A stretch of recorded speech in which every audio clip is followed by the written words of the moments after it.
Добар ден, се македонци. Каде и да сте? Добре дојдовте во таинственото, мојот нов елоквентно именуван сегмент, каде споделувам различни приказни, засновани на вистински настани пред се, и сите озможени и доминирани од некаков мистериозен, бизарен, чуден, застрашувачки или генерално необјаснив таинствен елемент, без разлика дали сте религиозни, дали верувате во земјани, окултното, или сте како мене, едноставно уживатели на добра мистерија. Се надевам дека ќе се пронајдете во обидот на секој можен начин да си ги објасните настаните кои ги споделувам. Уживајте.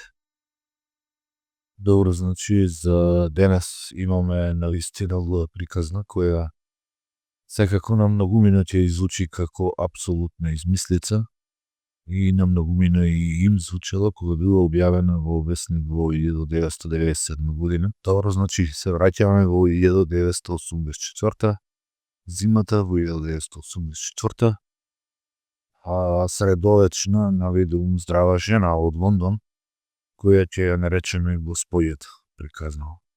Седи во својот дом, чита книга.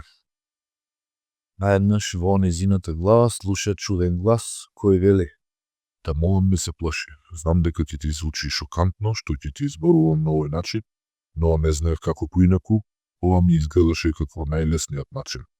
Јас и мојот пријател работевме во детската болница и би сакале да ти помогнеме." Госпојата не може да верува што се случува, затоа што никогаш порано во својот живот не е искусила нешто слично, како например слушање гласови во својата глава. Но гласот кој го слушнала бил премногу јасен и не звучел воопшто познато, како воопшто да не го слушнала овој глас порано во нејзиниот живот. Отпрво госпојата продолжила да седи на каучот, шокирана но не изреагирала никако. Таа се надевала дека сепак ова е само нејзина имагинација и дека тоа е се, ништо повеќе. Но, очигледно гласот во низината глава ја забележува низина збунетост и се јавува повторпат. "Господјо, ова не е халуцинација, ние сме вистински и сакаме да ти помогнеме." Госпојата секако не верувала дека гласот е вистински и во себе мисли дека го загубила умот, дека полудува. Затоа во текот на следната ноќ таа комплетно го игнорира гласот и следното утро веднаш штом се буди, оди кај својот доктор да побара помош.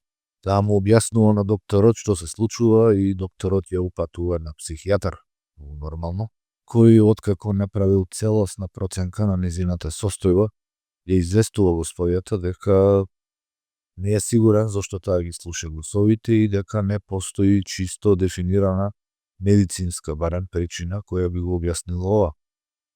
Откако ги направил сите тестови, госпојата била диагностицирана со нешто наречено функционална халуциногена психоза.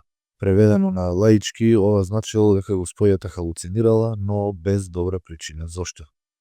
Психијатрот почнува да ја лечи госпојата со антипсихотични лекови, советување и такви работи.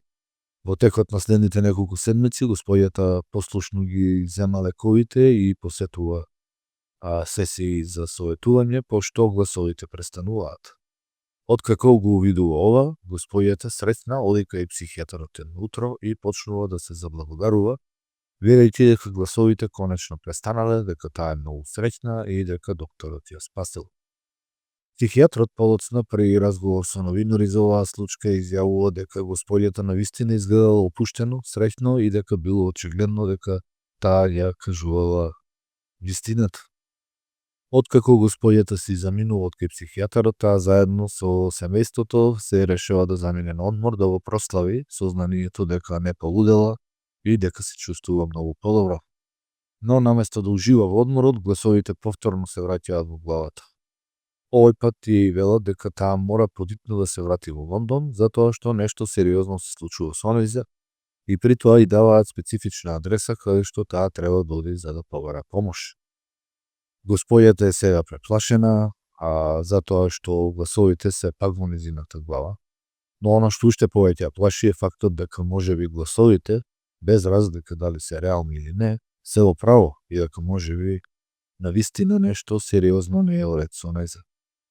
Таа веднаш му раскажува на својот сопруг дека повторно ги слуша гласовите и дека е многу вознемирена, но сопругот се обидува да ја поддржи и да ја охрабри, велејќи дека се е уред и дека таа треба да се обиде да ги игнорира гласовите и да се обиде да ужива во семејниот одмор. Но господјата не може да се опушти и да ги игнорира гласовите затоа што тие упорно, непрестајно и велат дека таа мора под итно да се врати во Лондон затоа што нешто не е во ред. Најпосле господјата успела да го убеди целото семејство да го скратат одморот и да се вратат во Лондон. Веднаш по враќањето, господјата заедно со својот сопруг доаѓаат на истата адреса која гласовите ја кажале. Кога пристигнале на локацијата, на нивно изненадување, виделе дека тоа е одделение за скенирање на мозок на една лондонска болница. Господјата и незиниот сопруг немале време ниту да се справат со шокот, од сознанието дека ова е сушност вистинска адреса и не само што е адреса, туку е и болница. Гласовите се јавиле повторно и рекле дека таа треба да влезе внатре и да побара скенирање на мозокот поради две причини. Првата е дека има тумор во мозокот, а втората е дека туморот предизвикува отекување на мозочното стебло.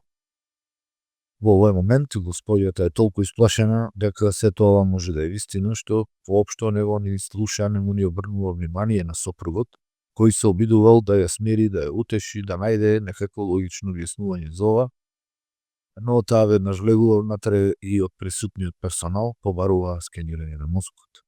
Но кога техничарите и побарале упат и прашале кој доктор ја праќа, господјата им рекла дека не ја праќа доктор, туку дека има гласови во главата кои кажуваат да дојде овде и да побара снимање на мозокот. На ова техничарите нормално кажуваат дека ова е скапа процедура и не се извршува туку така, не може туку така да ја примат и да ја го скенираат мозокот само затоа што гласовите така и рекле.